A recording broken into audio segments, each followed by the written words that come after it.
witnesses. Over the last year, the world has gotten much more dangerous. And unfortunately, that danger is a direct consequence of a series of foreign policy failures by the Biden-Harris administration. We have seen President Biden's weakness over and over again translating into making America less safe. In Afghanistan, we saw an absolute catastrophe with Biden's surrender to the Taliban, abandoning Americans behind enemy lines, and the chaos that resulted. When that occurred, every enemy of America looked to Washington and took measure of the man in the Oval Office.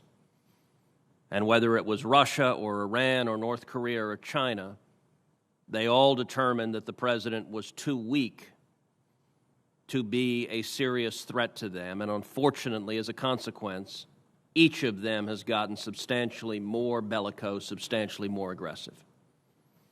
As we sit here today, over 100,000 Russian troops are massed on the border of Ukraine, preparing to invade Ukraine because Joe Biden surrendered to Vladimir Putin on the Nord Stream 2 pipeline and paved the way for Putin to take a major step towards his long-term goal of rebuilding the Soviet Union and once again posing a massive threat to the safety and security of Americans. In China, the weakness of the Biden administration from abandoning Afghanistan, from surrendering to Putin, has been noticed. And the Afghanistan disaster, I believe, made it substantially more likely that China will launch an amphibious military assault against Taiwan sometime between now and the end of 2024, because for the same reason that Putin is preparing to launch an invasion of Ukraine, our enemies have determined this president is too weak to stand up to them. That has been complicated even further by the Biden administration's incoherence and undermining of Taiwan, which unfortunately serves as an encouragement to the Chinese Communist government to engage in military hostilities directed at Taiwan. Every few weeks, we see another example of bumbling and incompetence from this administration when it comes to Taiwan. Over the summer, for instance, the White House's official Twitter account first posted and then deleted a tweet about vaccination donations in Taiwan because the tweet included a flag of Taiwan. Our Taiwanese allies were forced to publicly ask the White House not to cause unnecessary speculation or misunderstanding from all walks of life due to the removal of the related tweet. The Biden White House publicly retreated from Taiwan to avoid angering the communist overlords in China. More broadly, the Biden administration has imposed a policy forbidding our Taiwanese allies from displaying symbols of their sovereignty, whether flags or medals or uniforms, on U.S. soil.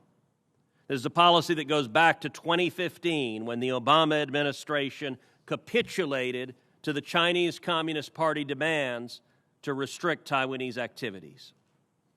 I fought for the Trump administration to change this policy. It took 4 years to get it done, but ultimately they did. They changed the policy to allow our Taiwanese allies to display their flags and military uniforms.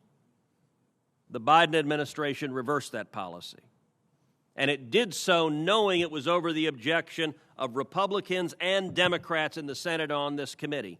I introduced legislation in this committee to restore the policy allowing Taiwan to display its symbols of sovereignty. It passed overwhelmingly in this committee with bipartisan support. It passed the Senate overwhelmingly with bipartisan support, and yet the Biden administration is defying the United States Senate and continues to impose this policy, undermining our ally Taiwan.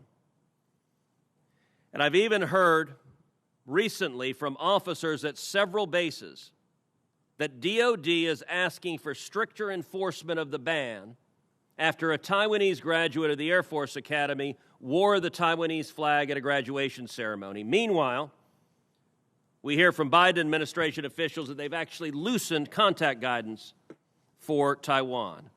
Dr. Ratner, what is the Biden administration's actual policy regarding the ability of our Taiwanese allies to display their national symbols of sovereignty, and has that policy been memorialized in a written memo that is being distributed within the administration?